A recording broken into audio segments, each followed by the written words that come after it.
Good morning, everyone. Yes, this is Sunday morning conversation, and I am not prepared. I haven't prepared anything to say. I never do. So you will pardon a few faux pas every now and then. And the reason for that is that what needs to be said intuitively. And everything I say and do must be intuitive. Means I don't know what I'm going to do next. I know when I go shopping, if I need to buy something, then I know what I need to get next. But on the way there, in that simple point of view, I'm guided, and you will be guided in such a way that no harm comes to you, ever, no matter how simple or how complicated your life could be. And if you live like that, if you can find your way to paradise lost, or in other words, redemption from your mortal estate, you will live a good life. Everything you do will work. Everything that happens, everything bad happens for good for those that love the Lord, to quote. And I'm not much of a quoter, but I like those that confined idea of words. Everything that works for best, for good, for those who love the Lord. Now we got the word love, and so we have to determine what love is. If you want to love God, what does it mean? You love nobody else first.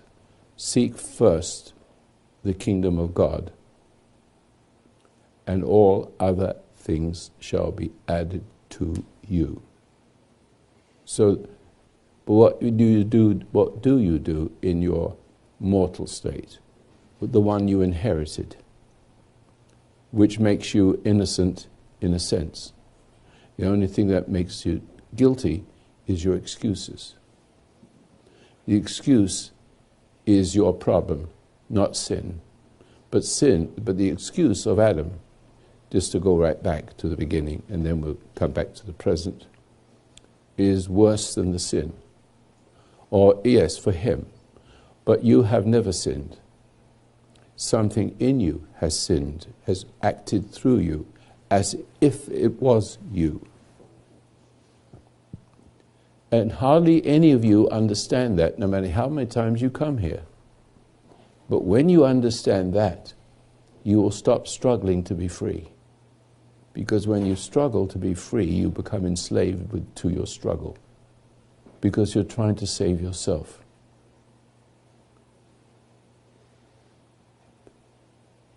So what is the self? See, every word that pops up has a little meaning that takes me somewhere in my dissertation with you. So what is the excuse? What is love? Love abhors excuse. God's love for you abhors the excuse, because the excuse is a lie. So it's also doubt. It's the spirit of doubt. I pause for a minute because I'm not quite sure how to express it. Because I'm in the world where it's difficult to express anything in a way that's perfectly acceptable and understandable with people. I'm doing my best by meandering around and finding a place where I can begin to unfold. But those two things, excuse. How many people has never made an excuse? Once you start to make an excuse, the very moment the impulse in you causes you to do something stupid, it's called doubt. And doubt is an upside-down faith. You see, I've taken one thing after another, and it's something we can talk about. And they're all connected. And they're all connected to, if you go right back to everything from the very beginning as a child, you were born innocent. You're not born a murderer, you're not born a thief, you're not born a liar or a pervert. You were born innocent, but only inheriting disgrace. See, that's all, you inherited it. And your mother and father were born that way, and they passed it on to you, and they didn't know it. They didn't want to know it, or if they did know it, they still couldn't stop it. They were trying to do the best they can, but it wasn't good enough. The human good is not good enough. Human love is improprietous, if there's such a word. It doesn't work. You do not know what love is until the truth sets you free from that love and hate. Love and hate are two horns on the same goat. Now, see how much I've said in the first 5 minutes? Or was it 10 minutes? I don't know how. I don't feel time passing. Now, there's another thing. I don't feel time passing. I'm 87 April the 2nd. Hint, hint.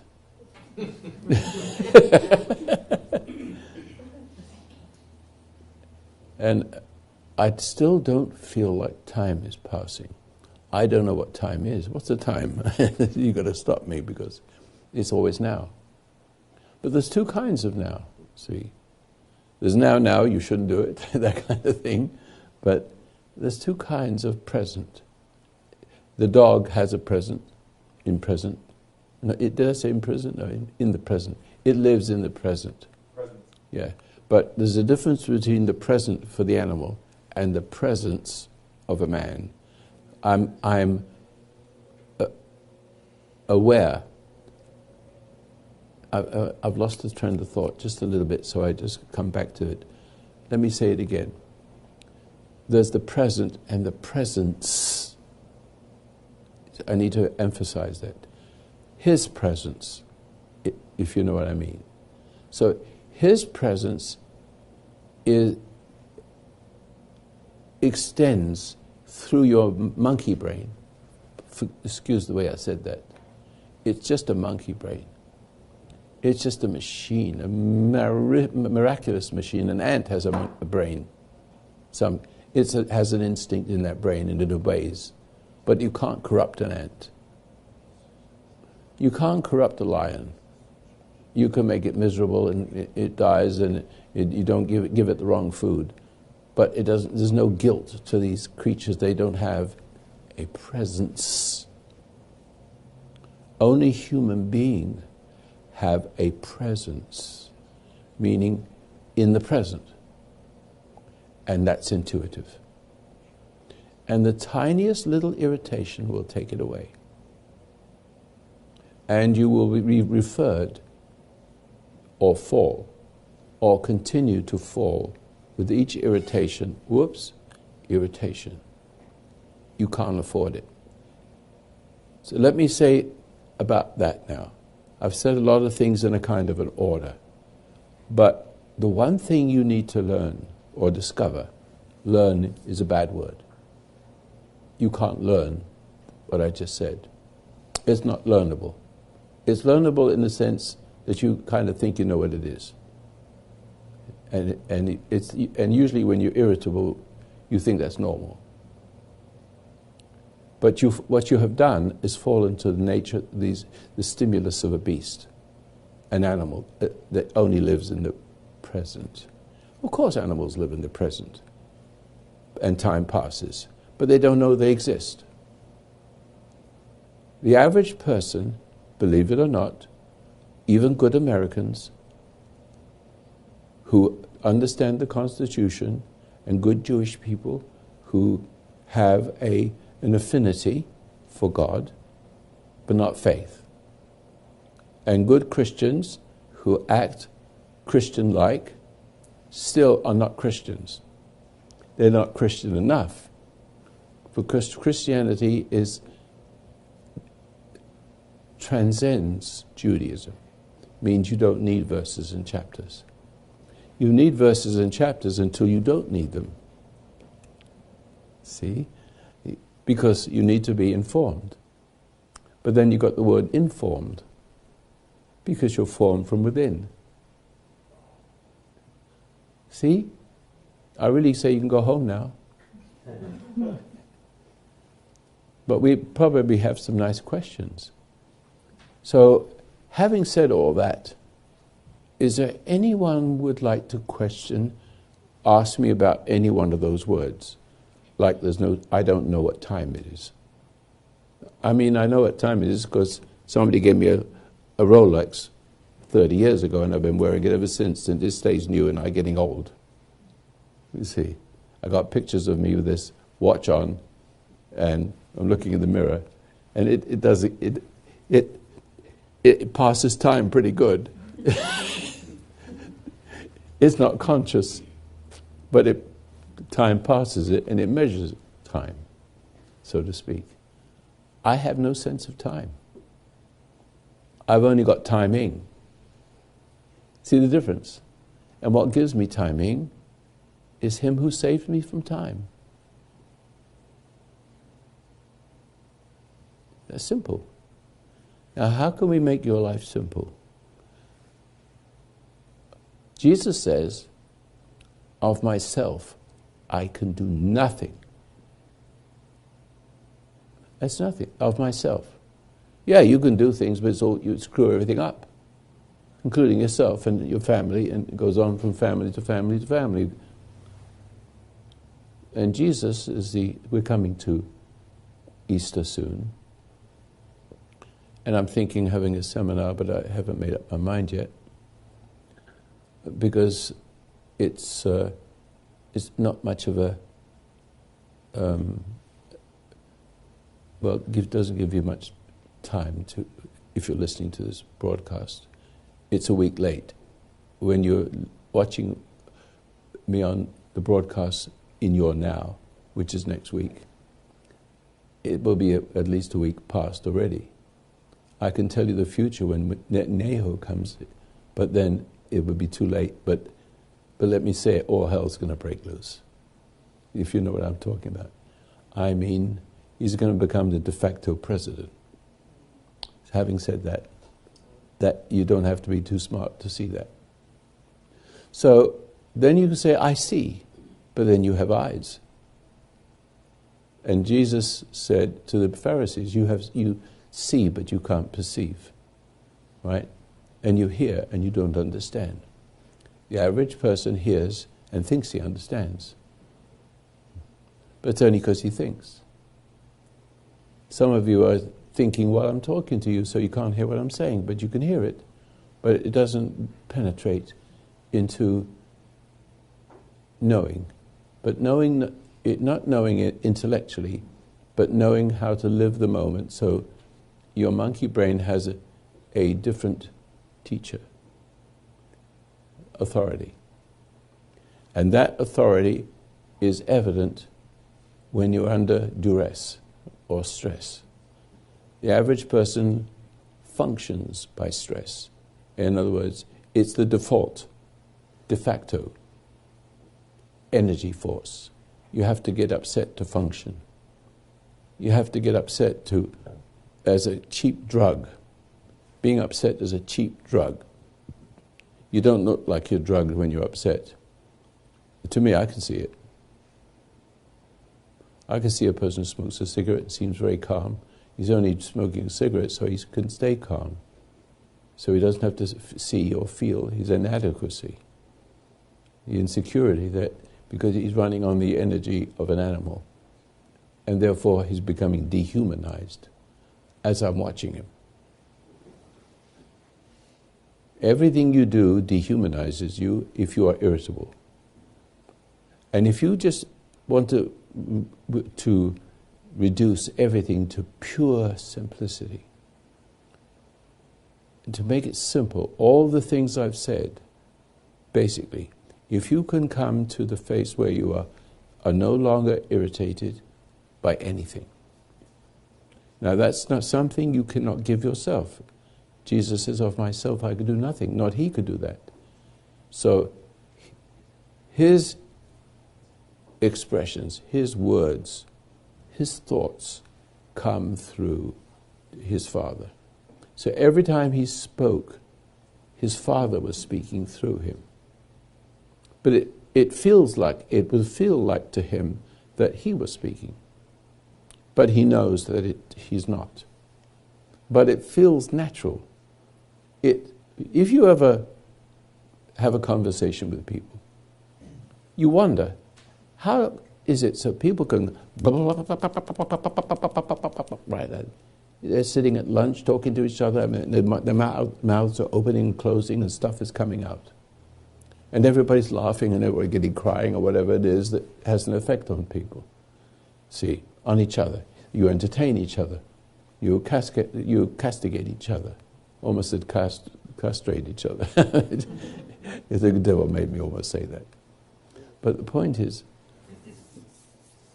you marvel, at least I marvel, that I can talk to you without preparing anything.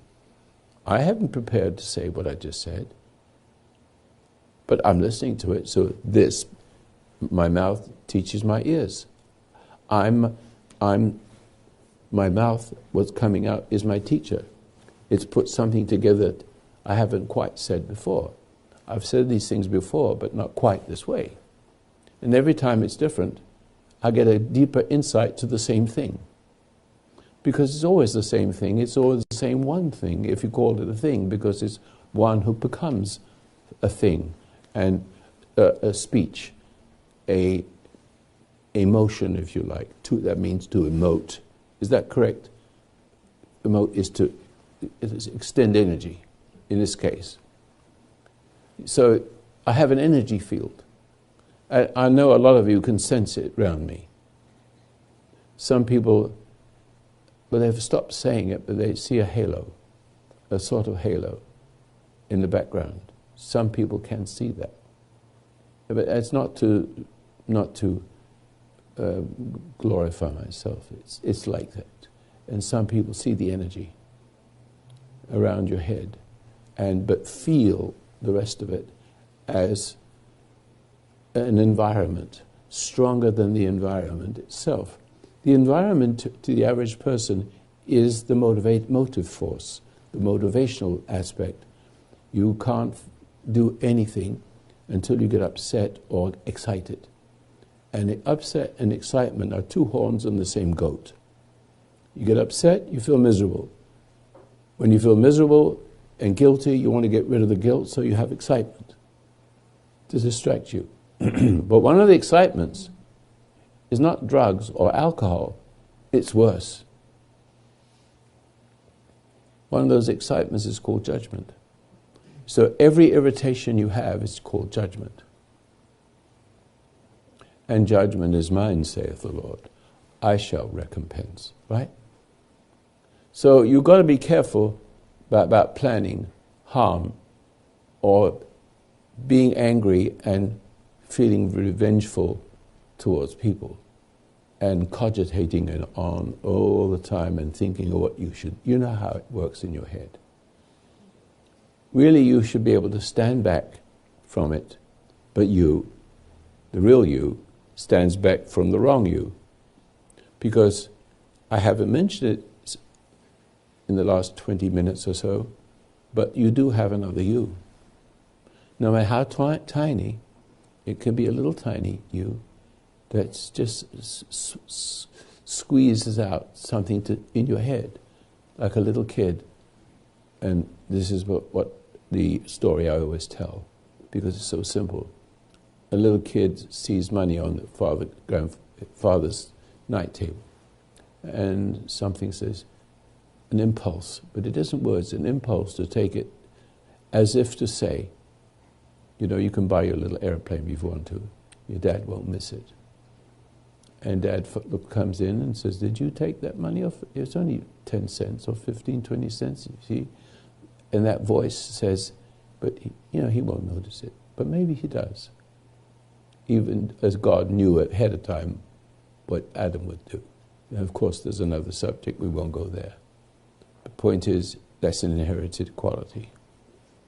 The voice in your head is a doubt machine.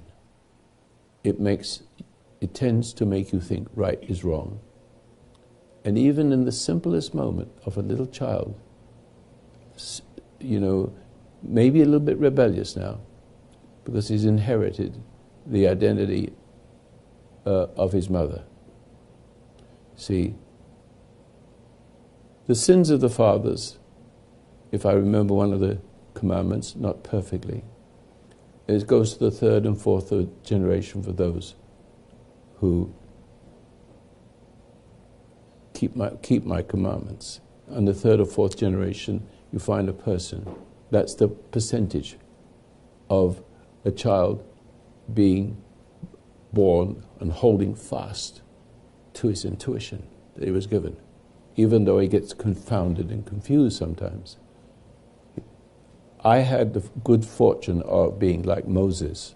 Not that I am like Moses, but he was put in a reed boat and floated down the River Nile until he was detected by a princess. And he grew up as a Jewish man thinking he was an Egyptian prince. But he wasn't inside. He had that intuition he didn't know he had. He could have easily had that man executed for doing something to beating that Jewish slave up. He could have done that, but his anger grew up inside. Anger. It didn't understand it. His intuitive self could not help but kill that man. Meaning that if you're in the army, you kill. If you want to fight ISIS, you don't try to recruit him to be a good person. You don't give him psychological, therapy. There was a time for all those things, but that was the time to out him from being a prince. See, which could have inherited the throne because he's so good at what he do. He's Jewish, no wonder. You see. Couldn't help himself.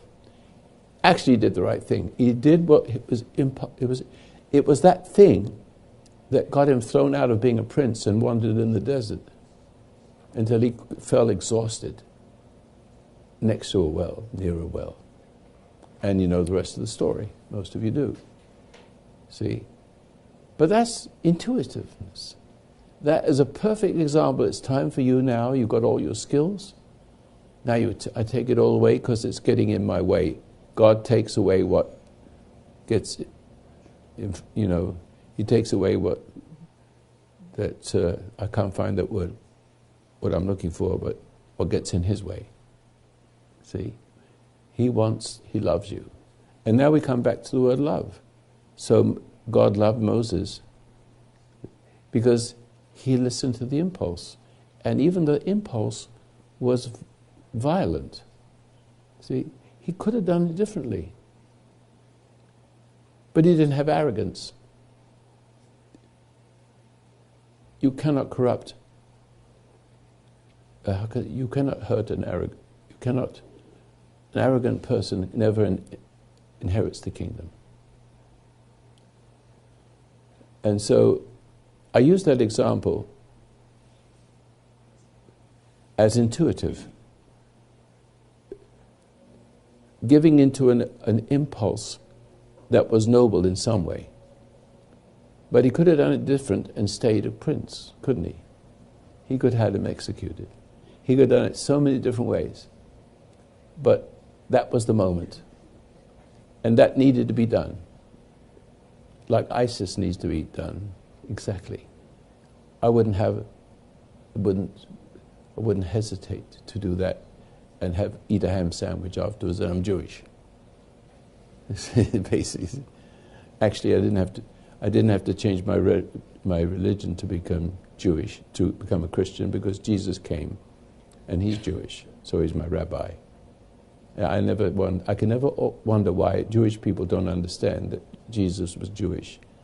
They have other rabbis that lived in the 15th century that they believe in, but not him, which is kind of strange. But still, Jewish people, if I may just now be a little bit political, salvation is from the Jews. And Christians are just drafted in. They're drafted in Jews. You are Jewish, basically, because Jesus is Jewish. That's the heritage.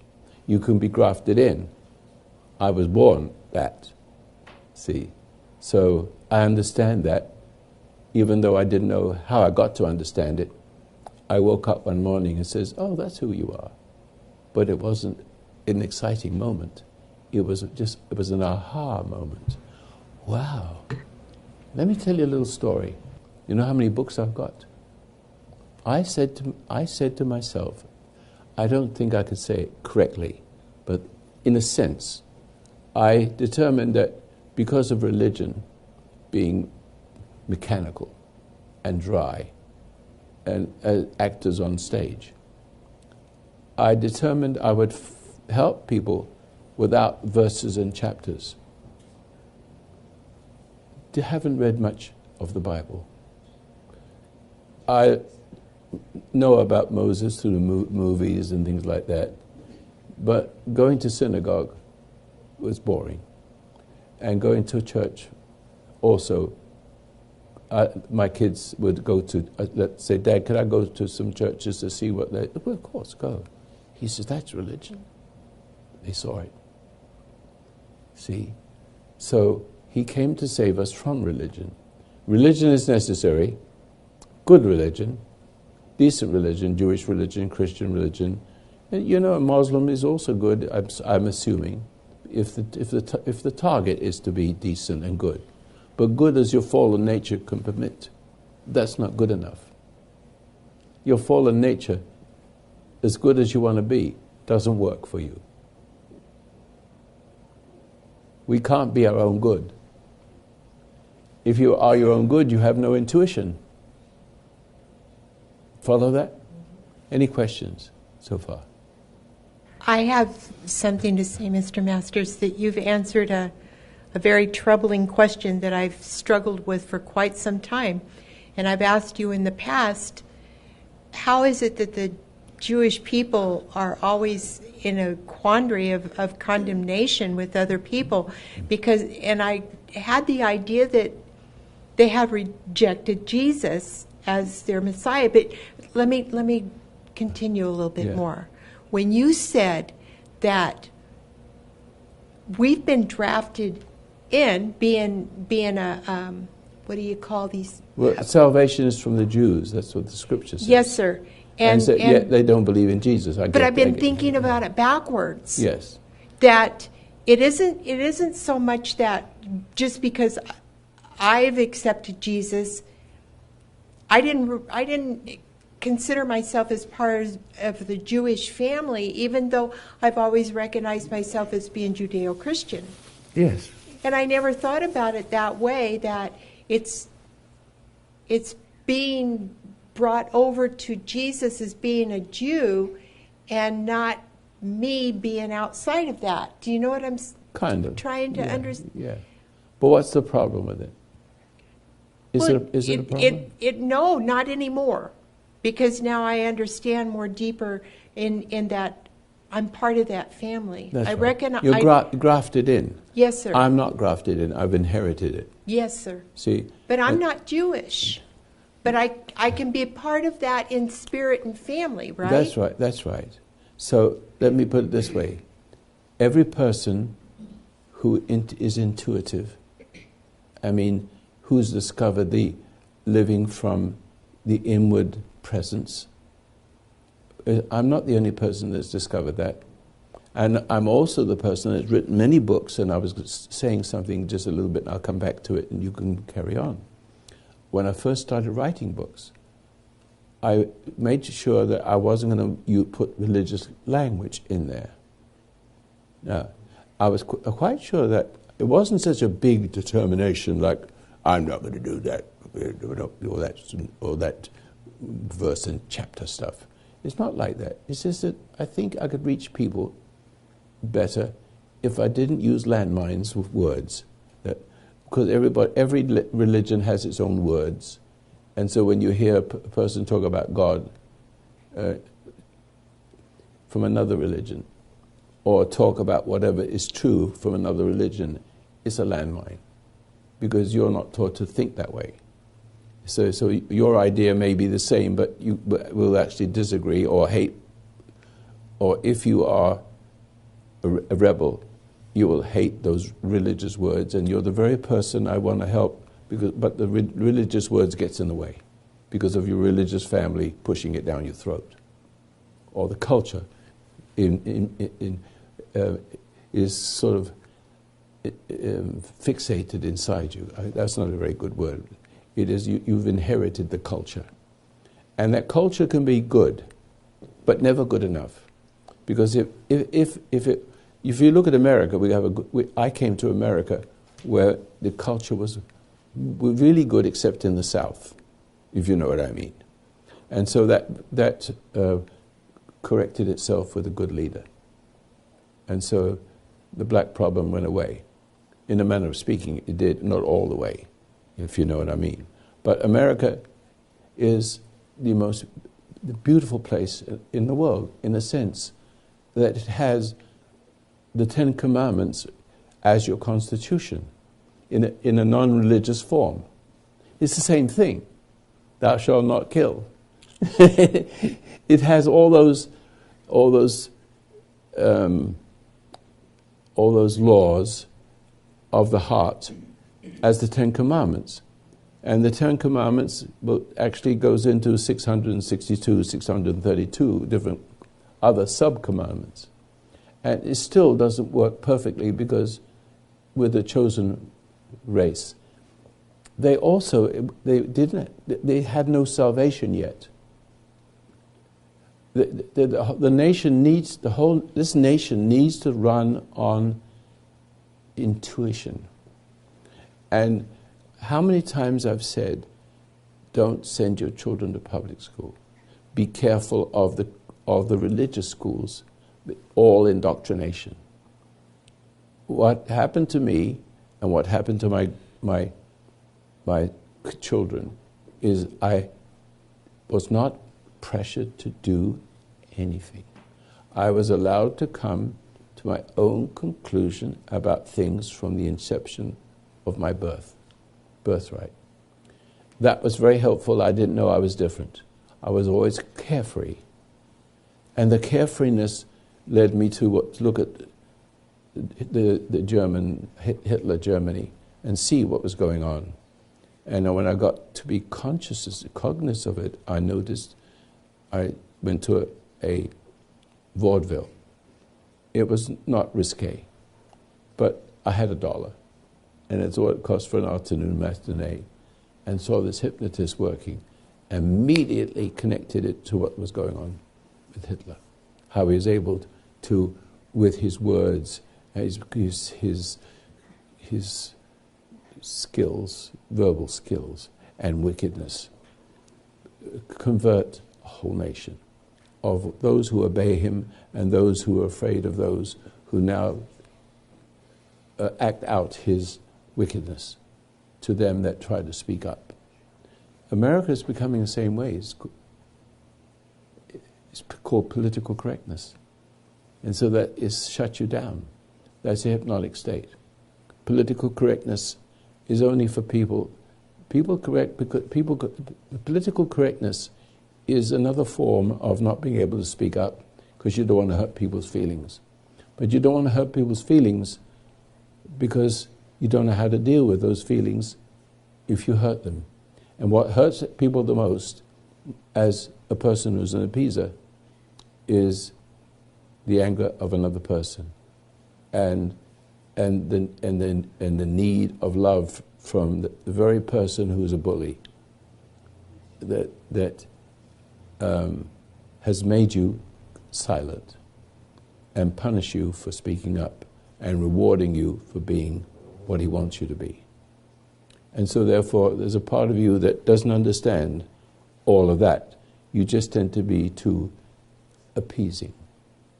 And an appeaser is kind of left-wing.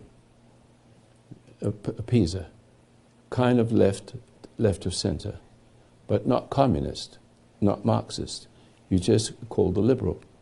And liberal people are decent people who are trying to be good, but do not know that in trying to be good is to avoid consequence that they do not know how to deal with, without becoming upset and then becoming guilty, and then taking the guilt on themselves because they're decent. See, they want to take responsibility for the feeling of guilt, and they then accept the guilt that's put on them by the person who's really guilty, see, who's projected it on you. But since you don't know what good is, you're trying to be as good as possible to the person that's bully. You turn the other cheek, but now you misunderstood turning the other cheek. It means don't get upset. Let me give you not a parable, I can't find the name of what I want to say, but if I came in one day and said, I was in the bus today and talking to a person who doesn't understand the English language very much, and I said, I had my eye on the seat and somebody sat on it. Does it mean that I had my eye on the seat and somebody sat on it, or does it mean that I was looking at the seat and somebody took it before I could get it? See, so we've got to be very, very, very careful about what we say, and so the scriptures have parables in there, like if your eye offend you, cut it out, and if your hand offend you, cut it off. It's better to go through life without an eye and a hand, and enter the kingdom of heaven, right? But that is just a saying. What word am I looking for when that's a saying? Chuck. I'm not sure. Well, it's when I say I had my eye on a seat and somebody sat on it. What do you call that kind of expression? There isn't a name for it. The only thing that comes to my mind is a figure of speech, but no, there's a name for it. There's a name for it. Yeah, something else. We're all in the same boat. There is a word for it. Thank you for trying to help me. I love to reach into my intellect and find nothing. I like that too. So far, so good. Now we're back with you. I don't know if it went round the mulberry bush, but here I am back again. Well, a little bit, but I'll go back to where Jesus and the Jewish and personally is that you were saying, and I felt like, oh wow, if I could be adopted into that spirit of people, by believing in Jesus. But they haven't got it yet. So they haven't. The Jewish people haven't got that yet. That was very troubling, and I don't understand why. Why is there such a stubbornness? In my point of view, a stubbornness of their rejection to Jesus. I don't understand. I can't blame them, but you see, as much as they have, I believe that Jesus made a parable about there was a marriage ceremony, and I'm going to just try to. I haven't read the Bible for a long time, so I'm going to do the best I can. But it's sort of about there's a bridegroom and a bride, and they invited their friends, but the friends didn't come. And therefore, he opened the door and let everybody come to the... See, and that's the same thing as what I'm saying, that the opportunity the Jewish people had, it didn't take. So the door opened to the rest of the world, and that became Christianity. But still Judaism. Still is. And so therefore, Christians, in a sense, are not necessarily saved, even though they believe in salvation. Believing in salvation and not knowing what it is again a sort of a high you get from a motivational speaker. A high. So you think you have what you haven't. See, so you get a high on verses and chapters about Jesus, and it keeps the idea of Jesus alive, even if you are not alive in the understanding but yourself. But also at the same time, if you don't really understand Jesus, you can also turn your children, especially your children, not being your children are born with intuition, so they're able to recognize if they have a spirit that the parents are pushing Christianity or religion on them. But if you look at the whole world, you'll have so many thousands of religions. See?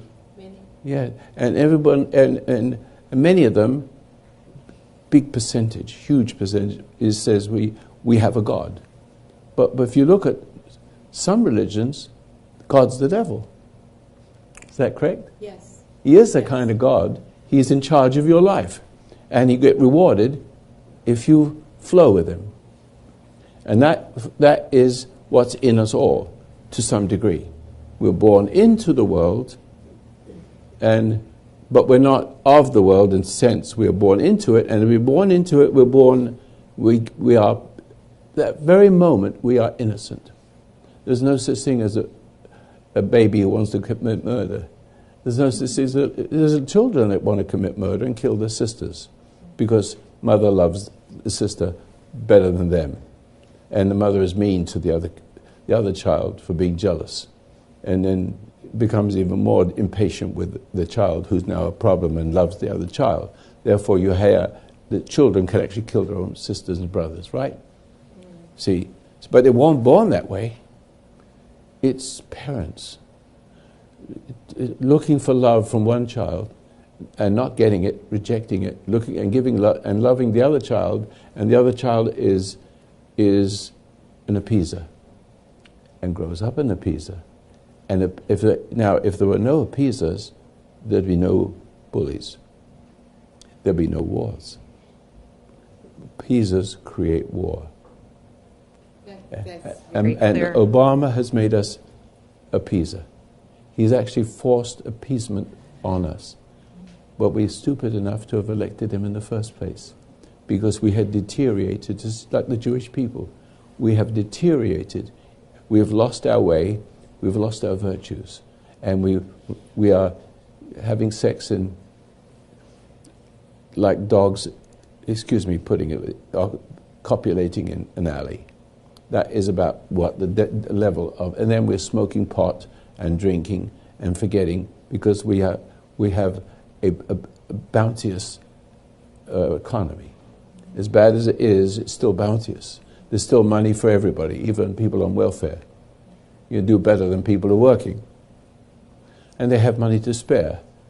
And if they don't have any money to spare, their guilts are so great, they'd rather smoke dope than eat. See? And drink than eat. And these are distractions. Yes. These are for, go ahead. More question. Well, I have, the other word you were searching for was metaphor. Yeah, it's a metaphor. No, actually, it's actually not the word. There's a phrase for it, but I embarked on trying to remember it, and I couldn't, and nobody else could do it. Okay, so but if somebody would say it, I'd recognize it, and that makes the point. You see, that's what I do. No matter what I say and what I'm doing, it's always one thing, is to validate what you've forgotten. I forgot the word. If I ever hear that word, I know it. If you tell me next week or next month, that's it. Right. You see? Yeah. But, so I knew it already, but I couldn't find it. And so the Word of God is like that. See? And the Word of God is not a word. It's a way. It doesn't act like a word. My words, I don't want them to act like words or cause you to react to them as if word was the word. It's very cool when that happens because there's a familiarity to it as well. Yeah, but it's familiar because you already have it. You have it, but it's lost in the muck, if you know what I mean. I do. It's locked in all those endless loops of thoughts and struggles with yourself and struggling with the self that's in you that plays with you as if it was still alive. No, it's just a spirit that goes from one to another, and the spirit multiplies. And that's the way it gives birth to evil. And then it's like a disease, an epidemic, a pandemic. And then you have, see, when we lose the resistance to evil, even in early years, and being an appeaser, which seems innocuous enough, It isn't innocuous. You see, it's obnoxious. But we do not see our appeasement that's laid upon us because we are frightened and intimidated to accept another person's guilt, mother's guilt. Mother tries to... Well, mother, see if I can do... Since I started this thought pattern, mother said to herself, when I grow older, I'm going to be the best mother. Because she had a bad mother, and she had a bad father. And she suffered a lot and saw the injustice, and now wants to measure justice. And she intuitively knows, she knows what good is, but not the perfect good. It's the perfection of herself with her own good. That's the best she can do. So then she now spoils the next child. One child rebels because it feels like a pull and ain't going to put up with it, and rebels. She then runs after that one and leaves the other one alone because this one is disobeying her and doesn't love her but hates her and doesn't want to be hated. So she increases her love towards the one that is a criminal now. So rebellious. But the other one feels like that mother loves the bad one more, the one that's, in prison perhaps, and she's got her mind focused to save her because she feels guilty for not being able to save her. And then she's angry, and that's what makes guilt. And what makes guilt compels her to seek the one that's in the jail, one that's in trouble, and let go of the other one. And the other one tries to be the very best person to get mother back to love her. And this is crazy. See that? I'm just giving you a little the dynamics. Yeah, dynamic. That's a good word. Thank you. So the whole idea of good will come back to Jesus, of myself who don't call me good. Don't call me good. Where do Christians get the idea that Jesus is God? When it's right smack in front of their face. I mean, that's the first thing I notice. God will take away what takes you away from Him. Could be memory, could be health, could be anything, could be your business. And it would come back to Moses. He took away a kingdom because that's not the kind of kingdom he wants. Moses became, in a sense, in his impoverished state, which has had nothing, no food, no water, and so he wakes up next to a well and is kindly treated by the children of a sheikh, and then he marries one of them, and then he forgets. Then for many years until he was 80, you see, did he realize one day that his time had become 80 years old, and he wandered the desert for 40 years more. He was 120. Was his tribe Jewish? The sheik that he married No, they into? weren't Jewish. They weren't Jewish? And Jewish people made a terrible mistake. They've made the line of inheritance the woman, the female. So it's a very dangerous concept because you've always had mother, but what we all need is a father. Mm-hmm. It's father loss. You've always had mother.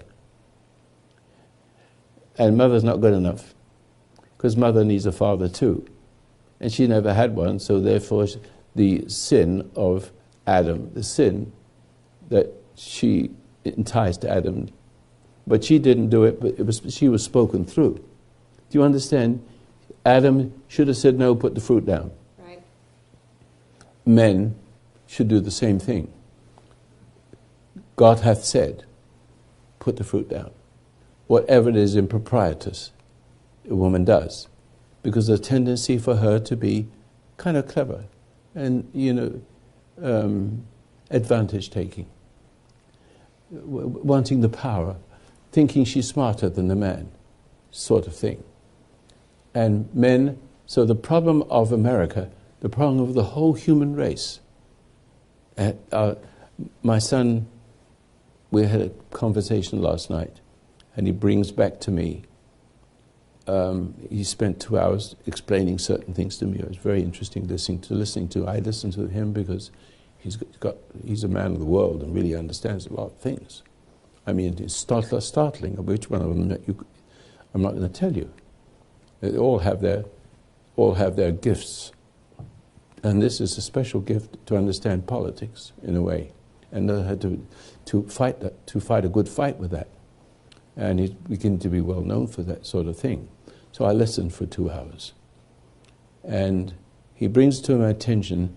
He opens the Bible, and at the very end of the Old Testament, depending which Bible some Bibles continue on to other forms of Scripture.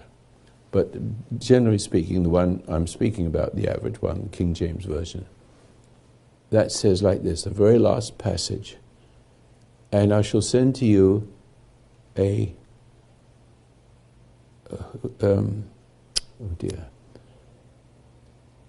anyway, a patriarch of the past. I can't remember.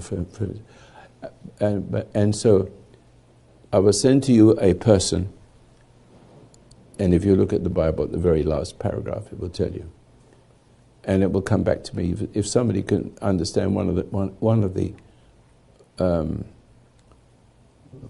it's just a very difficult thing when you forget. So I need to be reminded. You know, yeah. Malachi. Well, let's call it Malachi. It isn't Malachi, but isn't. I will send you, and he will. Reconcile fathers back to the children. That's right. Back to the fathers. Yes, and he says, and who will give you, who bring the hearts of the fathers to the children, and the children's heart to the fathers, lest I smite thee with a curse. End. Sooner the better. So, and most of you don't read the Bible very much, like me. But that is it. I remember that one. Because mothers you always have. You come from a mother. And what comes through mother is not good. But you've always had that.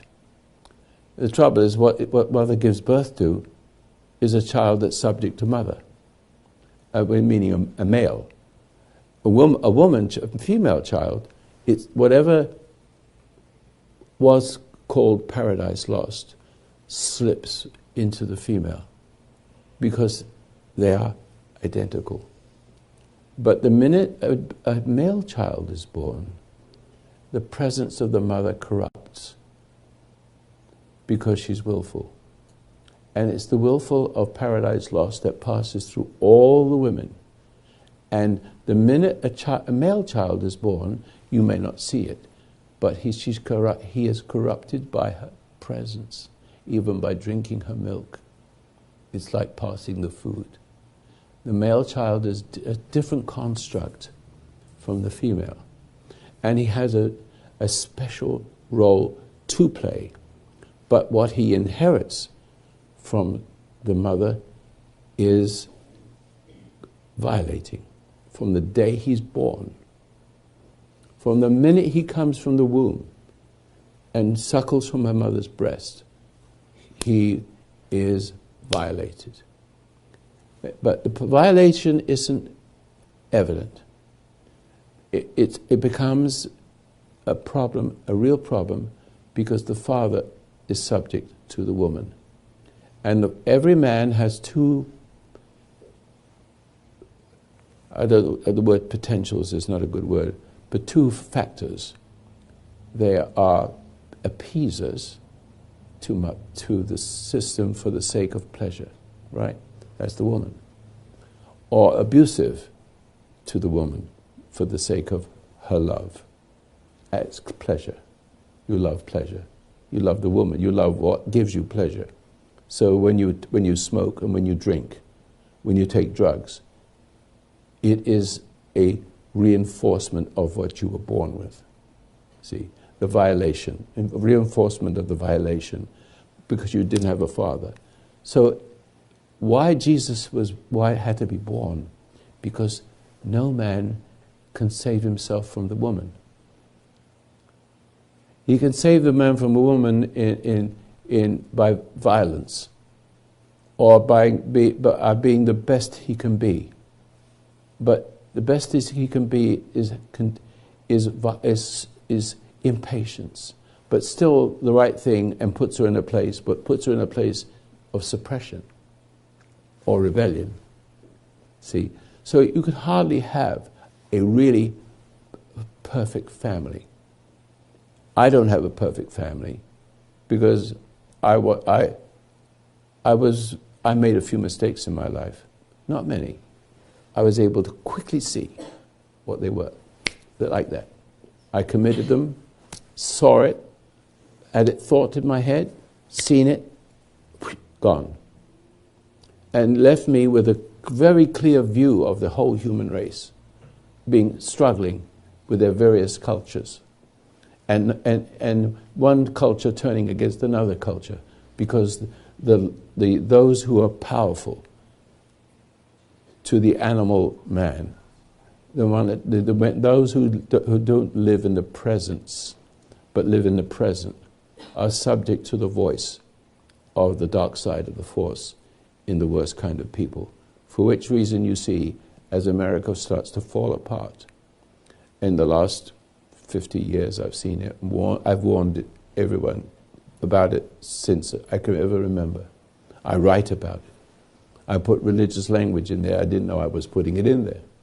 I could look at all my works and seeing religious language in it, but in a way that makes it clear, the machinery of your life clear, so that you can actually understand what it means, what love means, what everything means, what anger does, and things like that. And you say, oh, I see that, I see that, I see that, I see that.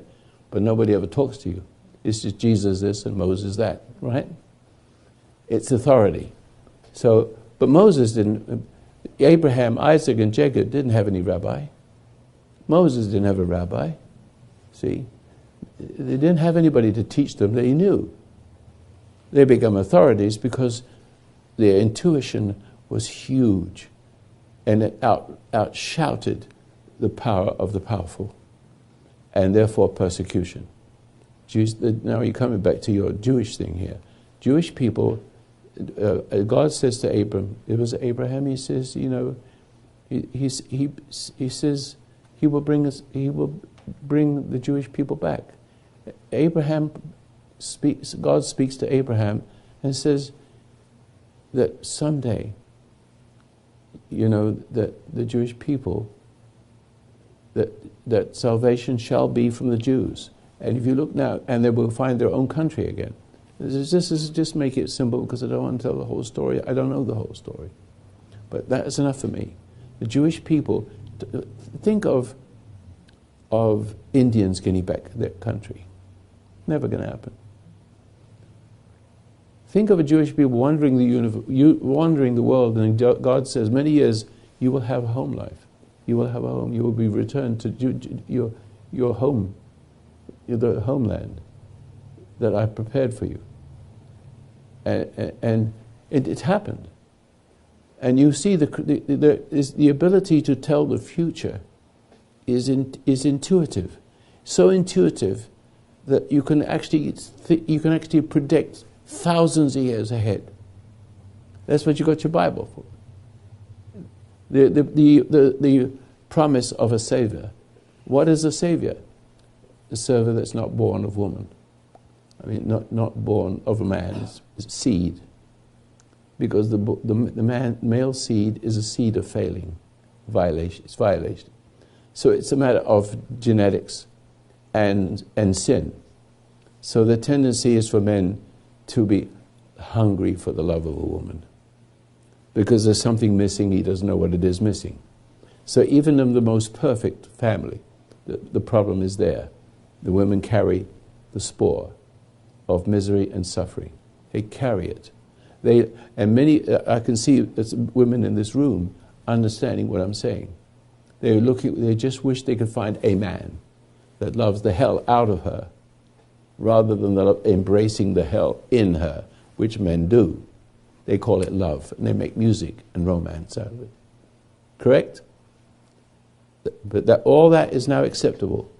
Music, romance, dancing, singing, all love of women. See, there's no love there. Never has been, in that sense.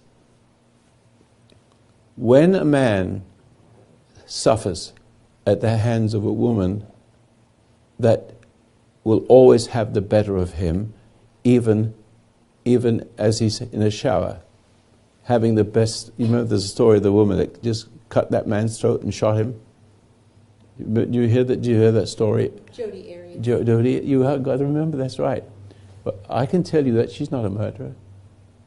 She was an appeaser.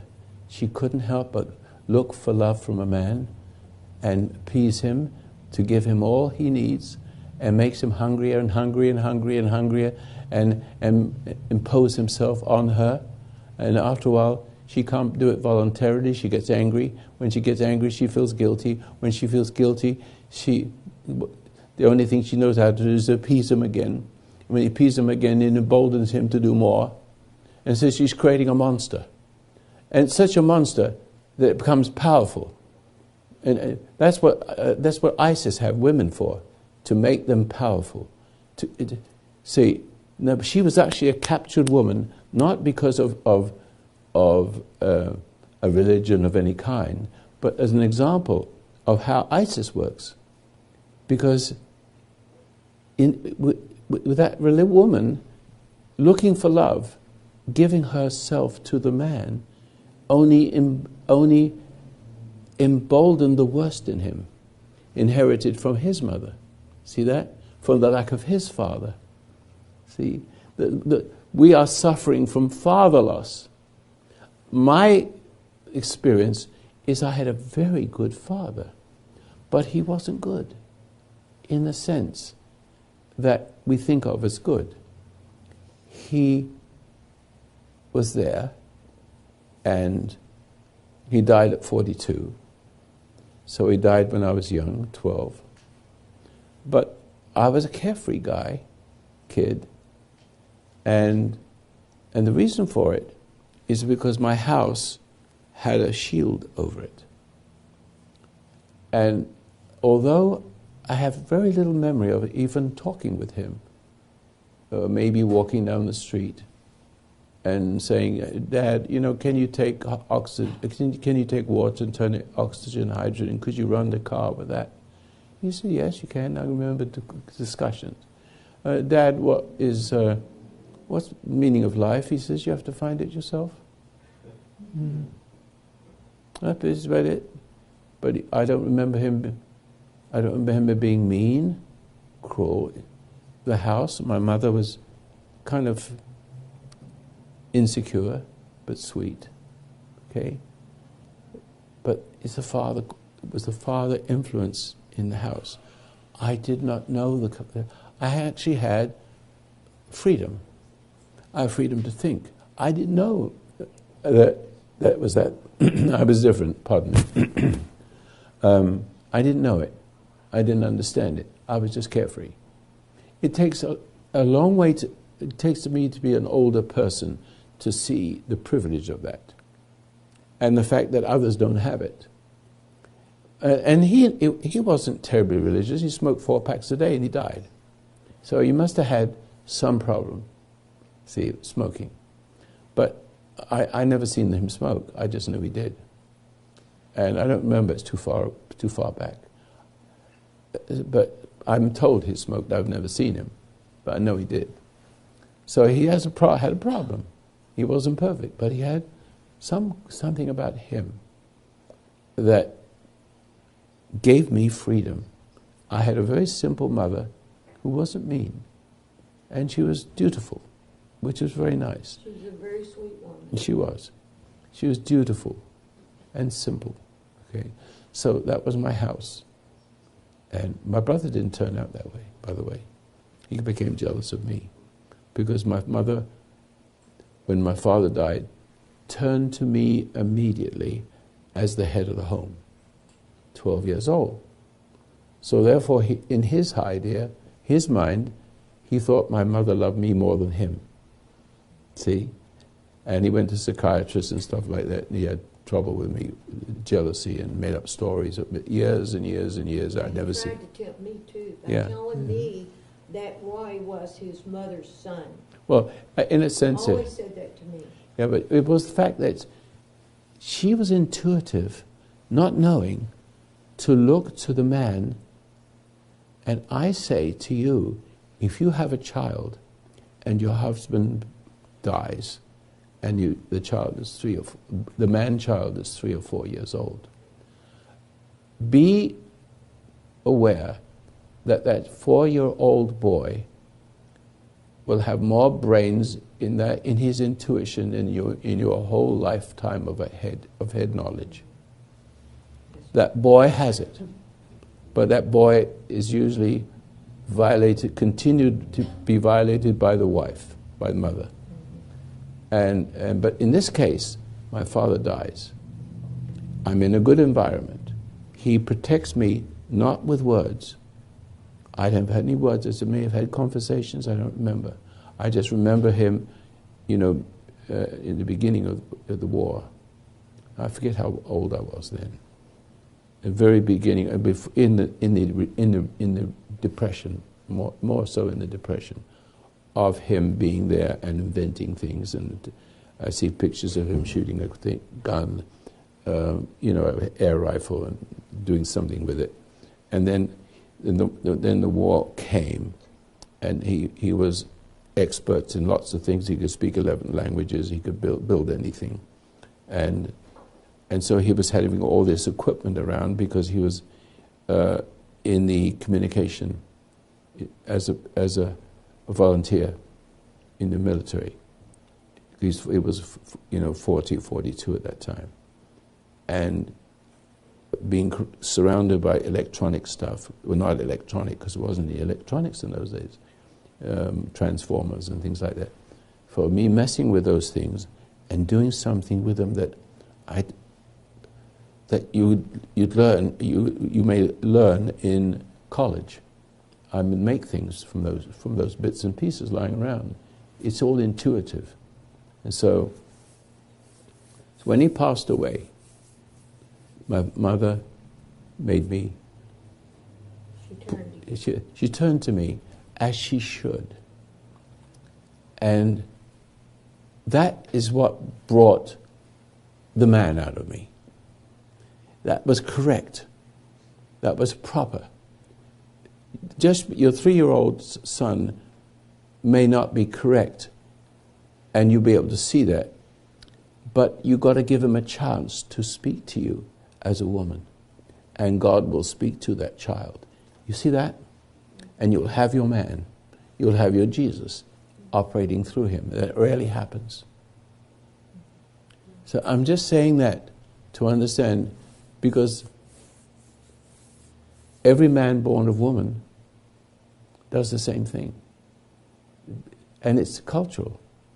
And in some cultures, so bad you want to, like ISIS and all those other terrorists, want to keep women so they can violate them and blame them for what is going wrong with them, for enslaving them. And so, but the principle is the same with ISIS, except they got as many women as they want, and they can take out the guilt of misusing them, see, and becoming evil, and actually becoming like Jody, what's his name? Jody Arias. Yeah. So what happened to her is what was happening between her and the boyfriend was the relationship was illicit. She was looking for love, and the way she gets love, she gives sex. The more she gives sex, the worse he became. The worse he became, the more of an animal he became. The more an animal creates, the more he wants to procreate. See, a herring produces 25,000 eggs. See, it multiplies. The bigger the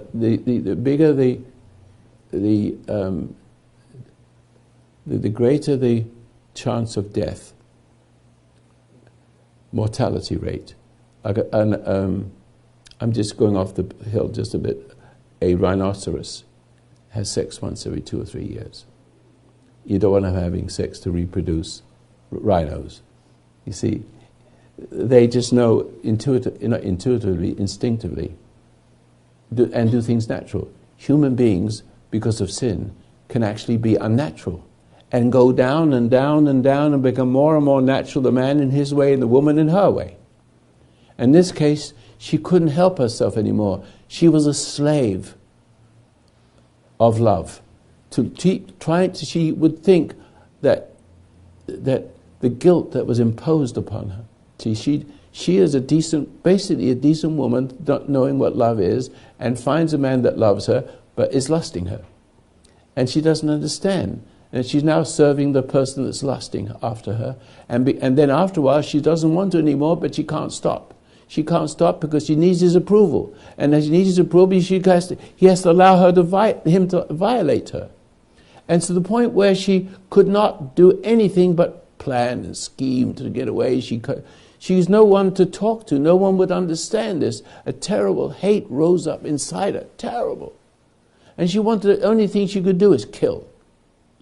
And at the end of the day, she realized that he was not going to give up this other woman, and the betrayal that she felt. I didn't know he had another woman. I didn't know he did. Yeah, there it is. The jealousy. Betrayal that she felt was so overwhelming. I didn't follow it, but I thank you for telling me. It was so overwhelming to her that she had to kill. It was so painful that by killing him, it was going to be, But the logic is all twisted. The logic is twisted. Very, very much. But logic can be twisted to make yourself a slave of a man, pain, of anybody. but it didn't. See, I don't follow all these stories. It was very tragic. No, I don't follow. All I know was that what I just told you. Mm-hmm. That's all I knew. I didn't know about the other man. I just immediately said, this woman is not a murderer. She's under compulsion. She's got to get out. She doesn't know where to call, where to go, what to do. There's nothing that this person hasn't done wrong that everybody else does, in a manner of speaking. And the anger grew up to such a thing, she became violent and could not stop to do it. The only way she could be free was to kill. See? And he couldn't stop either. He couldn't stop from violating her and projecting his wickedness on the woman until she felt guilty enough to want to do it again. The excitement of the sin factor had a huge role to play within the relationship as well. The word is sin, yes, the sin factor. See that? So, I don't know where I'm going with all this, but I think it's meaningful. We're all suffering from father loss. If we could get back on the Israel thing, I have a question about Israel. May I? If I can answer it. Thank you. It's getting very precarious in their situation, as we probably all know. Are they going to have a wake-up call? I think you couldn't have more wake-up call more than what is right there. And you got the Netanyahu, if I've pronounced it correctly. Close. I seem to have trouble. Yeah. I have trouble with it. I have trouble with that word, but the point is. And I know I do. Just call it Bibi. Yeah, Bibi, yeah. But he's coming Tuesday, and of course this program won't be heard till next Sunday, the next week. Maybe Tuesday or Wednesday. But all hell's going to break loose. He knows what to do. He really, really knows what to do. He's dependent. They're dependent on America a lot. So, but look what kind of man Obama is. Just look what kind of man it is. When the head of Egypt, what was his name? I can't remember. The one that was. I'm not prepared for this. No, the one that was the Brotherhood that was in charge. Mercy. He was a very dangerous man. He started killing Christians right away. Immediately, Obama sent him 1,000 Abraham tanks and some very sophisticated aircraft. See, and then he made a mistake. All of a sudden, he got who's in charge of it now? The military general? Yeah, but I don't know his name. But he is a very noble man. He is a very noble man. And... Petraeus? Huh? Petraeus? No. No, he's out. No, I'm not prepared for these because I'm not very interested in names and dates and places. I have Right. trouble with that. I only see what's going on. I see it. But there's a good man in charge now. A good man. And he castigated his own Muslim people, you see. And he says that and eventually he spoke, he protected the Christians, he said, and put Morsi in jail, etc., etc. And then he went to church, if I remember correctly, and apologized for his people, and then said Merry Christmas to them. So this is a different kind of Muslim. See, they're different kind. There's good in every race and color and creed, and so when Obama gives all that to Morsi, he's actually accidentally giving it to the good guy, because they threw him out, and now he's got the tanks. You see? So, I mean, there's something magical going on here too. And so the Jewish people now there's anti-Semitism is everywhere. You think there would be anti-Muslim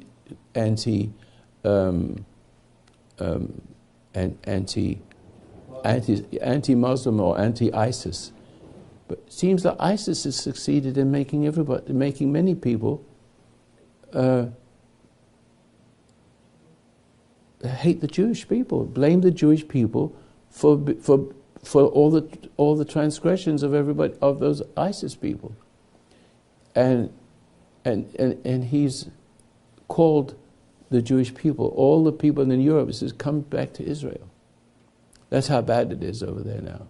What do the Jewish people do? Nothing, except to be a good example, a better example than most. See, the promise of God is being fulfilled 2,000 years ago, from 2,000 years ago. And salvation comes from the Jews. What's going to happen? What could this little tiny country with only 7 million people, how do they survive? We do not know exactly how it is, but the next movement, the next move in the chessboard of life is, I'll get the word Netanyahu wrong. Netanyahu, okay. See, help me with that, because it's compulsion. But he is coming. And my son would say to me yesterday, every day he would just give a phone call to Obama. It's 3 days. It's 2 days. That's all he has to say. You know what story? That is the story. Like Bill O'Reilly says, he's got 10 days to go, or the countdown. It's a countdown. It's scary. Yeah. Because Netanyahu is very scary now because of the attitude of the American people towards him. And so we got more good people than bad ones, but we put the wrong one in power. So one that's friends of Putin. Anybody with any brains, it's been so evident we've overlooked it because of political correctness. You cannot be free with political correctness. You understand? It's a muzzle, and if you try to say something you need to be said, you can't say it because you're called a racist. And so you have a black president, which is precedent. It's never happened before. What a wonderful thing that is. But the adversary, the Marxists who infect our school system and infect our entertainment system and music, all done. Planned 50, 60, 70 years ahead. They don't give up. They just corrupted our country and changed our culture. So we don't have any.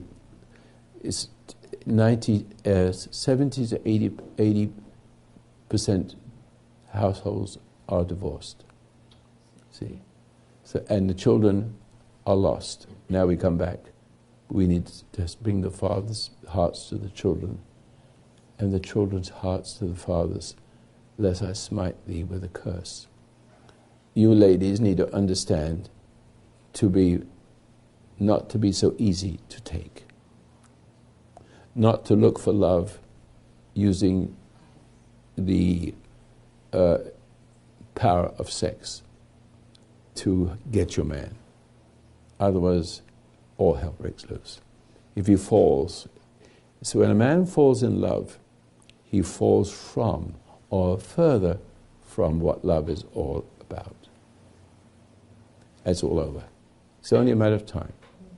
It's true. Only a matter of time. And it may take a long time before the woman will respect the strength of the man.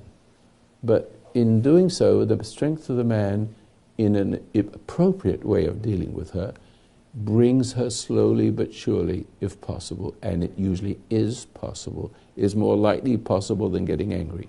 If he will be not worry about sex, not think of sex as love, as many people think, because you do love the things that support the ego. The ego has to have perverse love, a feeling love, a love that gives you a feeling of being what you're not. See? And so, love is not a feeling. Love doesn't have a feeling. We come back to what I said in the early part of the program. Love, I get troubled by verses, chapters. I get troubled about the news, and I don't know names and places, because I don't want all that. All I wanted to do is draw the Jody thing. I see that right away. Name doesn't mean anything. It's just that. The rest of it is just noise. If we could see that, this is what I said. Did I not say it correct? She's not a murderer. And if I was on the jury, I would have made the point to the rest of the jurors that I would not give her a death sentence, nor even convict her in any way, shape, or form, because she's only doing what every other woman does, in a manner of speaking.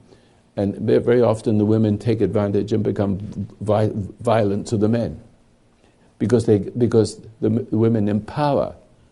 Women are empowered by the weakness of men. See that? And so then she can become the killer. See? The contemptuous adversary. See? And in many households there is a contempt, and that has more power over the children to make their lives more miserable, because salvation, in a sense, is from the man. But the man has to be saved. Seek first. Remember I said, seek first the kingdom of God. That's what men should do. But you can't get it into their head, because the culture has done this. And they do not understand what they do. Forgive them, Father, for they know not what they do. They're compelled. They see that attraction towards a woman as redemption and love and fulfillment for a fool.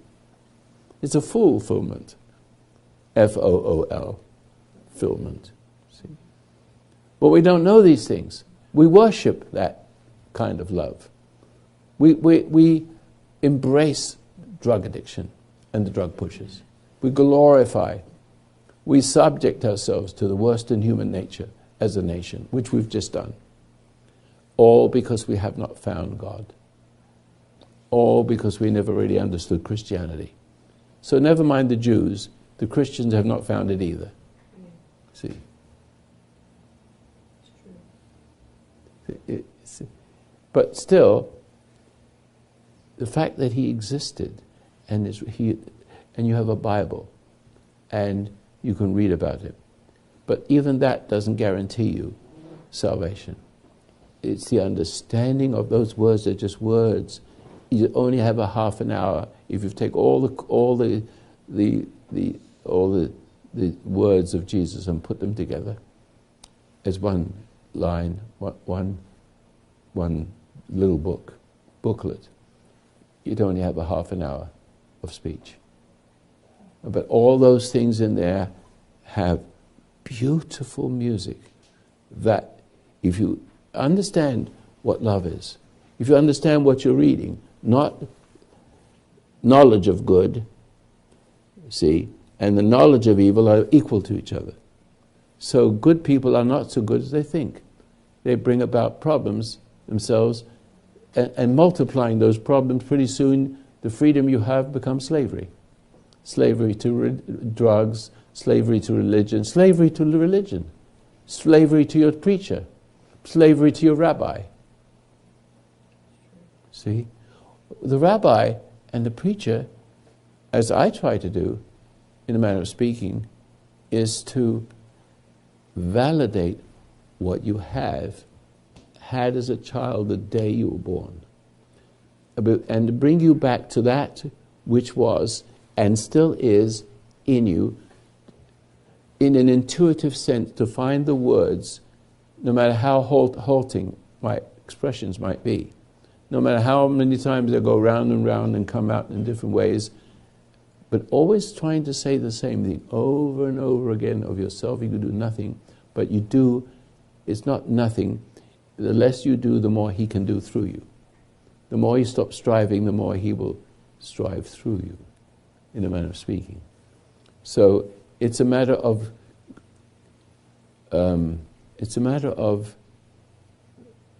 becoming perfect.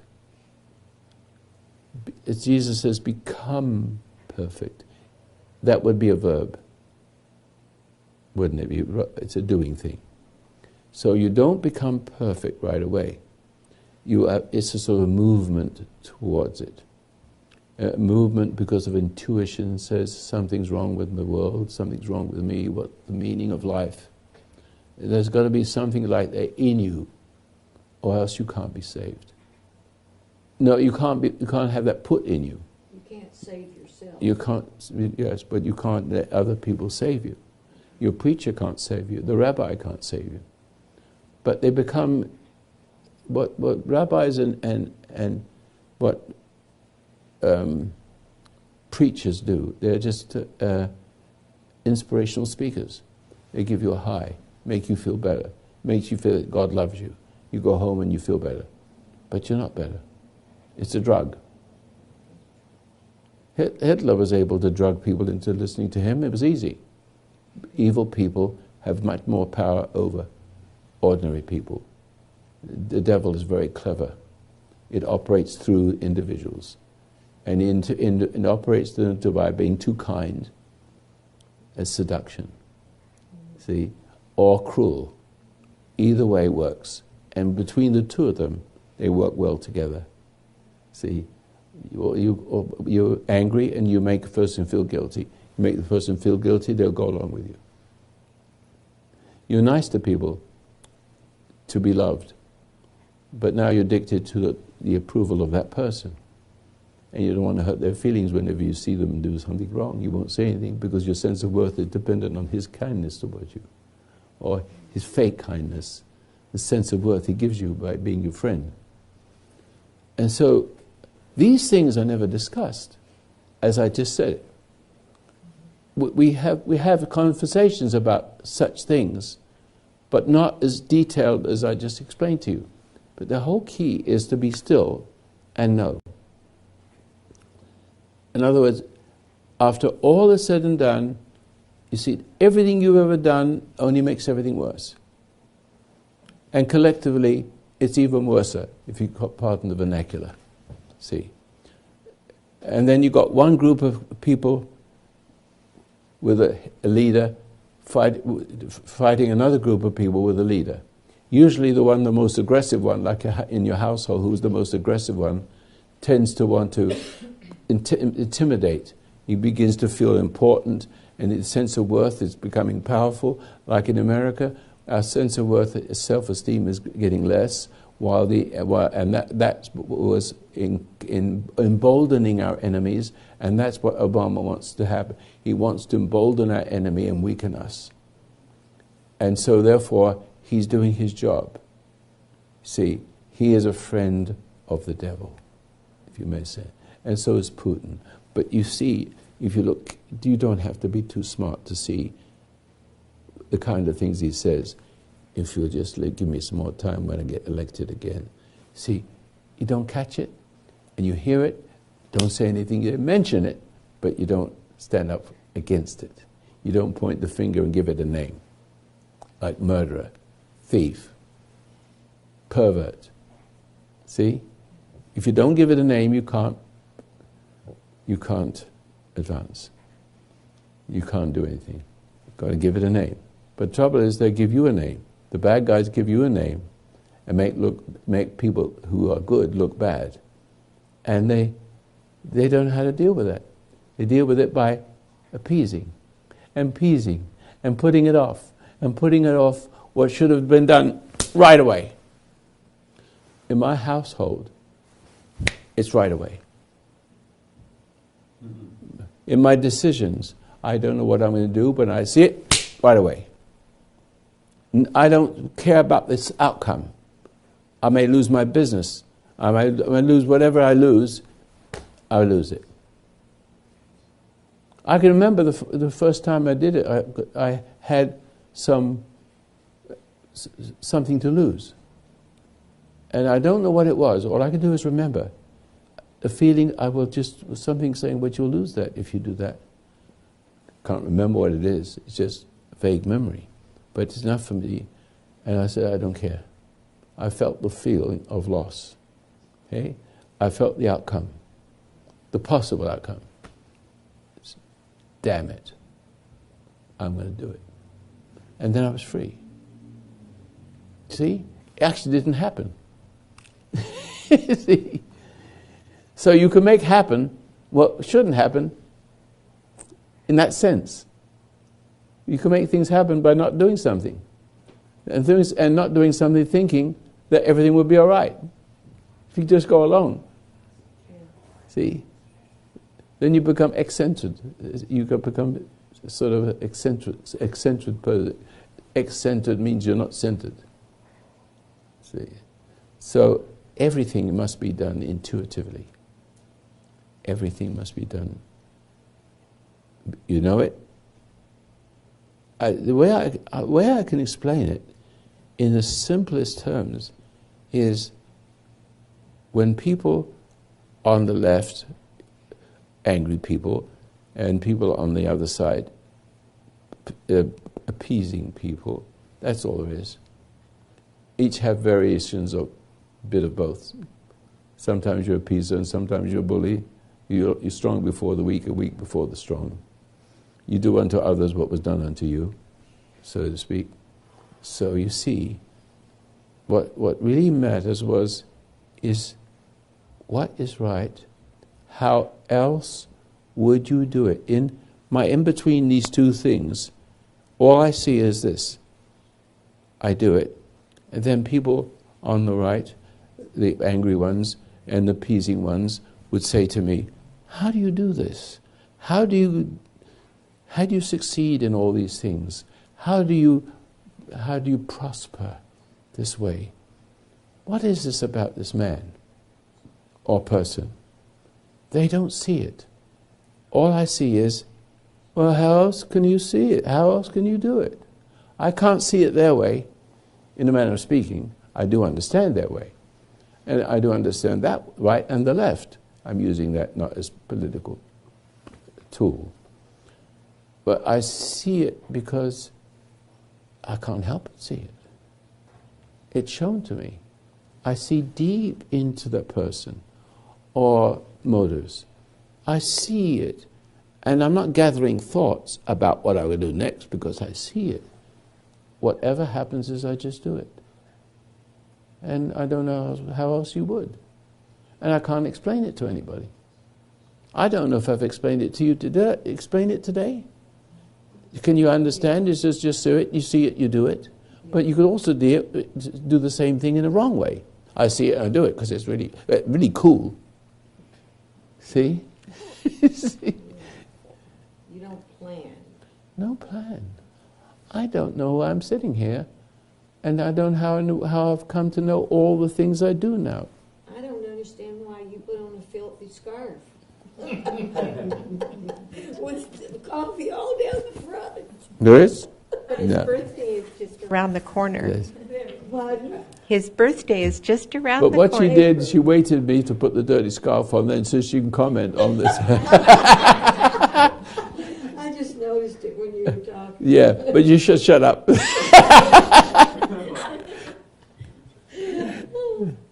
That's what being married is all about. Yeah, it is. It is. And it's laughable, too.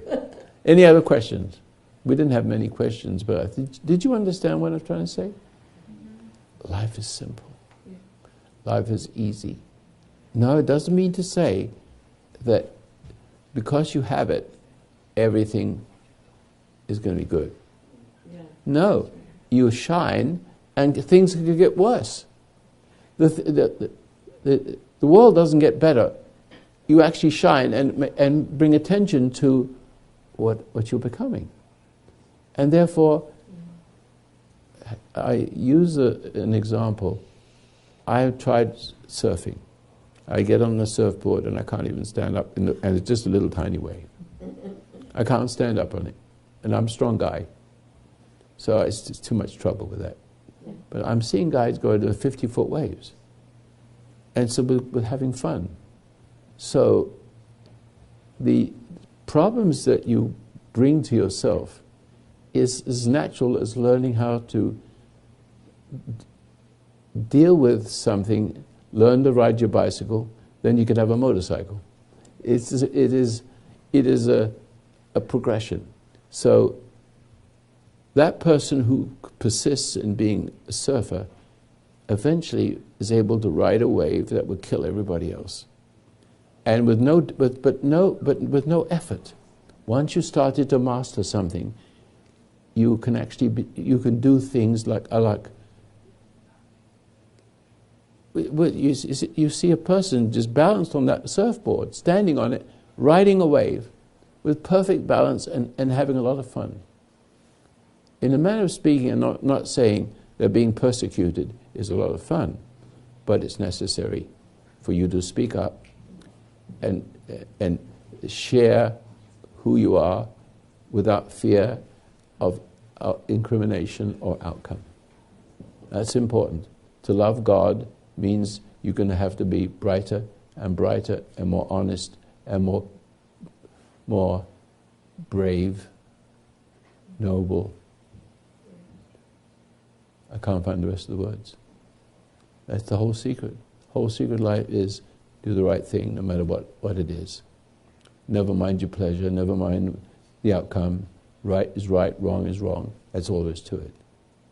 It's a completely different tactic than evil. Evil plans and skill tries to trip you up. I understand all that because I understand hypnosis. And I actually, my first book was The Hypnosis of Life, one of my first books, Hypnosis of Life. And as a matter of fact, that's the kind of seminars I used to give. It's always called The Hypnosis of Life. I was 23 years old. I went to a nightclub, and there was this gentleman in there giving demonstrations of hypnotizing people on stage. And he had them doing all these crazy things. And it was a real... With very little effort. Oh, absolutely. You can take a person's mind and I'm control going, it. those people are so suggestive. How does that happen? And I've never seen that before, But then again, I started seeing how I was suggestible Yeah, that's correct. to other people, and just by them saying something to me. And then I find myself doing it. I'm going, well, wait a minute. Where did that come from? See, it's a matter of realizing. You notice the hypnotized person when you wake them up, but you're really not waking them up at all.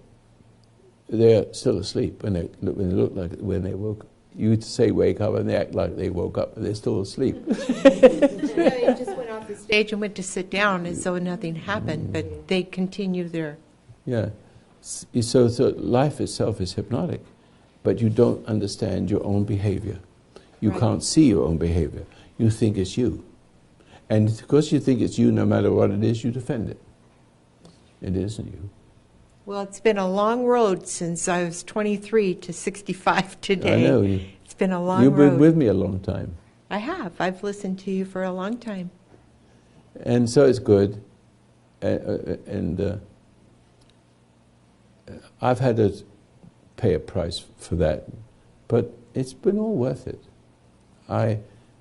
The net result is I've survived some very dangerous health problems.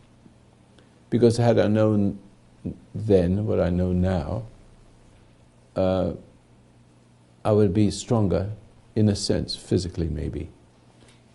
But maybe I should take that back. I'm stronger now because I've experienced regeneration. I've actually experienced growing new parts of my body. In my heart, I didn't need a heart operation if I knew then what I know now. See? And so it came to that.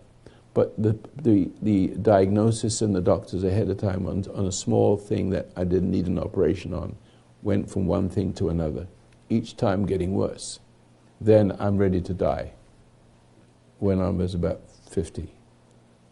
And they operated on me and gave me, cut a whole vein from my thigh, and they ripped it out, cut little pieces on, and put veins where arteries should be.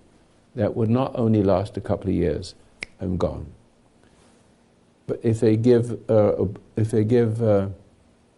don't know, some potentate, they would take the mammary glands as a man and use the arteries, they would last. But you can't put a vein where an artery should be. So it works for a little while, and then you die. And so the good news is, within a few years I was back down again with other things. And the doctor says, I've got good news and bad news. I almost collapsed in the hospital. And it's a long story. I've got good news and bad news. What's the bad news? Your bypass fails. What is the good news? You've got new arteries, brand new. That was 17 years ago. My blood pressure is 106 or 105 over 60. That's like an athlete of my age. They can't figure me. They can't figure me. I can't figure me. What I'm trying to say, that virtue and the ability to do right gives you a sort of mini resurrection of your health. See, a mini example. How it happens, I don't know. I don't need to know. It's a gift. It's a gift. The machinery of regeneration is always present. I'm not saying you can grow a new leg. It's quite possible. Jesus makes a blind person see. That was blind since he was born. He did all kinds of things. But then he says, of myself I could do nothing. So when he's tempted in the desert, he says, you should not tempt the Lord thy God. Because he's representing him. Do you see? Well, I'll give you the whole world. But the Son of God already owns the whole world. Because the Father owns him. If the Father is in him, then he is heir to the world. The devil is really all kinds of that kind of thing on that mountain when he spent 40 days and 40 nights. He was tempted like that. He understood that. So we'll turn these stones into bread. But that's not. He can't do that. The miracles come through him as required. You see, the miracles will come through you as required, not because you do it to get to. I did it to grow new capillaries, new. What do I call it? Arteries. See, I didn't do it for that. I didn't know what was going to happen to me. But see, all of a sudden, how does that happen?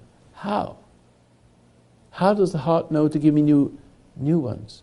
How does it know? Regeneration. And that's not the only thing. I've been here 2 hours. I hope I haven't bored you. I hope to make the point. Be still, and you will know everything you need to do. You don't need to figure these things out. You see it, you don't understand it, you wait till you do. That's very simple. It will come to you. It will come to you so naturally. All of a sudden you got a little impulse and you're up to doing it. Last night I'm to finish the talk, I'm writing a thesis of the beginning of the universe. It's the hardest thing I've ever done. Can you understand the beginning? There's got to be a beginner, but then we can't go beyond. You heard about the Big Bang?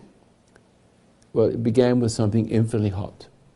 Now, how can you conceive infinitely hot? Something is always hot, hot, hot. No matter how much heat you take away, it's still that hot for billions and billions and billions of years. I mean, is that God? No. God is not infinitely hot like that. But behind that, you're not going to see behind it. And I threw the baby out with the bathwater because I could not accept something like that without something putting it there. I never get past that. But where I found it is within myself. I found it, he says, I made that.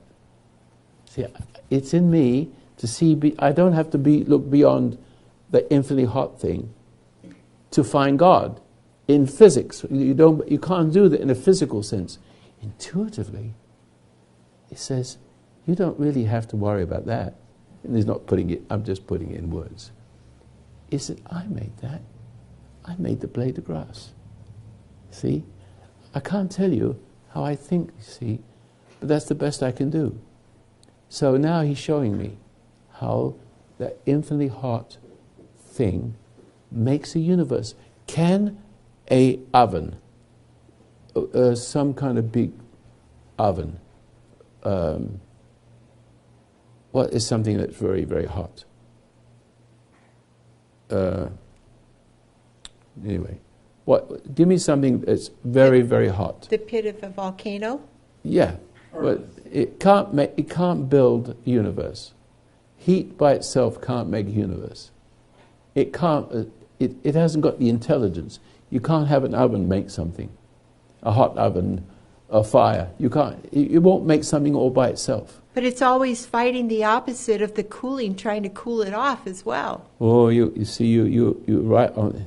We're not going to go there. Okay. We're not going to go there because it becomes you got a piece of it you didn't even know you had.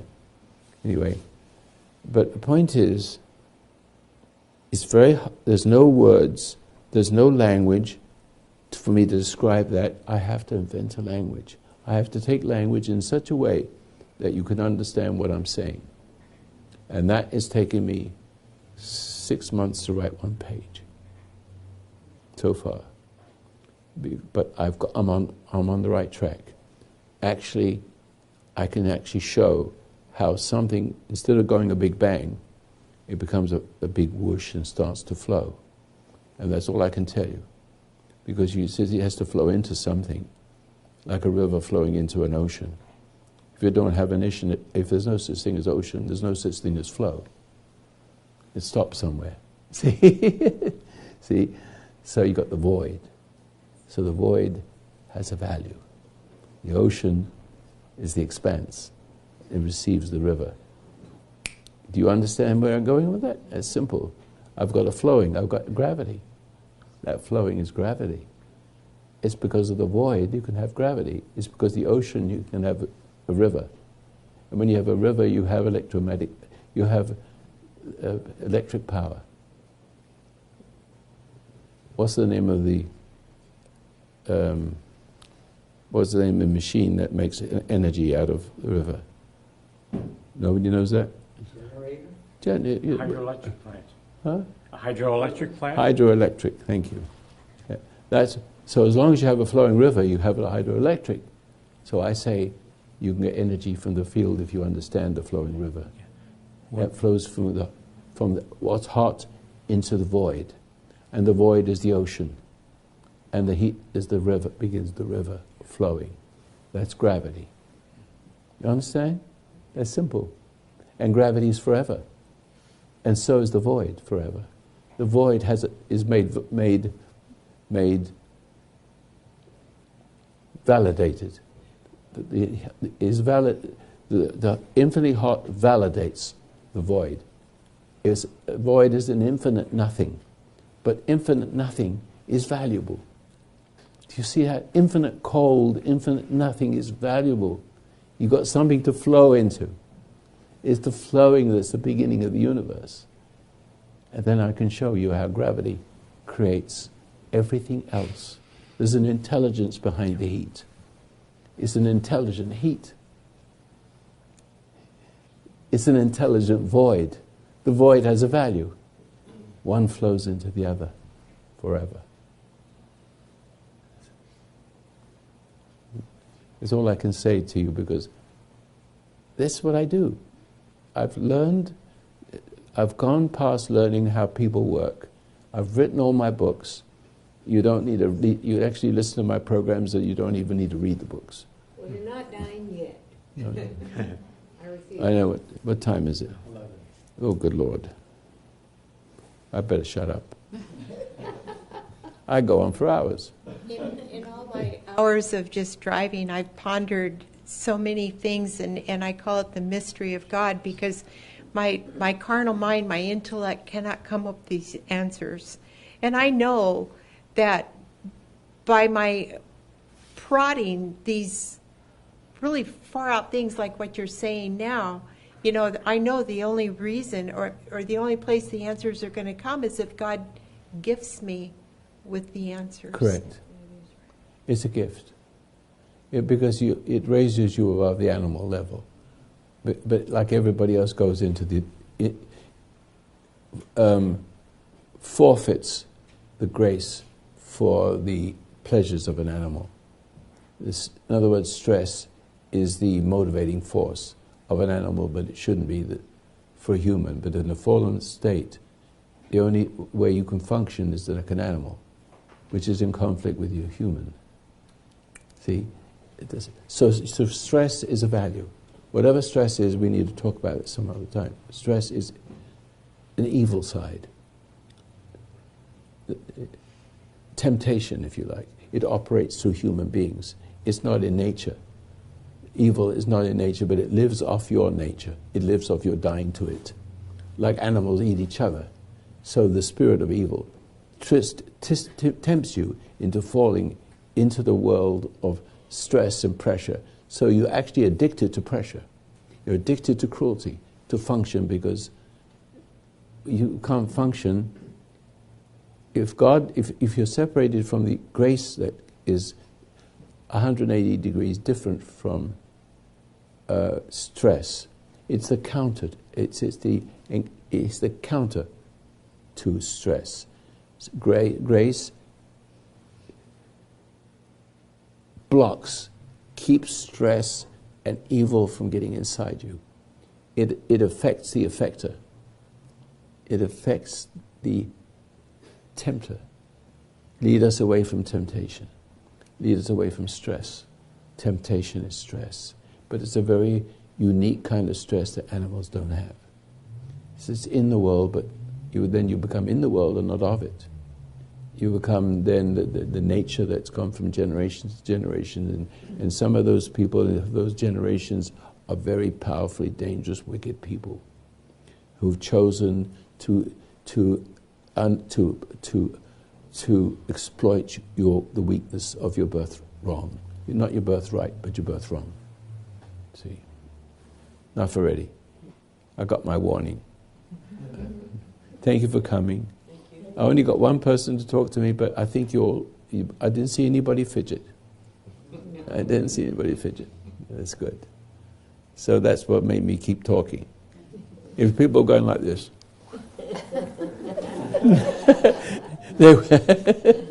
but do you understand? 2 hours went by. Fast. Time's different. Yeah, time's different when something is being spoken with meaning. You know, make my point. See, time's not important anymore. So I don't know what time is. What's the time? 11 o'clock is just a place on my phone. On my reach. Thank you very much. Thank you very much for coming. I hope it was valuable to you. It's one thing you need to do, just cool your jets. That's all. Yes, to send some donations. Thank you, Marcus. Thank you, Marcus.